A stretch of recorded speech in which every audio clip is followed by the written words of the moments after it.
উৎসাহিত কৰি ৰাখিব ডিঙিত যিখন গামোচা আঁৰি দিলে সেই গামোচাখনে আৰু সেই দায়িত্ব যাতে কান্ধত পাতি আগবাঢ়ি যাব আমি একান্তই কামনা কৰিছো নিজেই কাষতে থকা মধুটিং বৰগোলাত মোৰ ঘৰ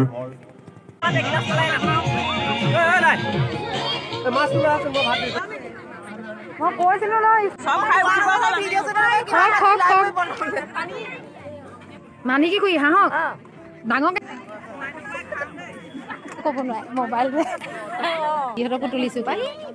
আমাৰ বিদনীয়াকো তুলিছোঁ Hare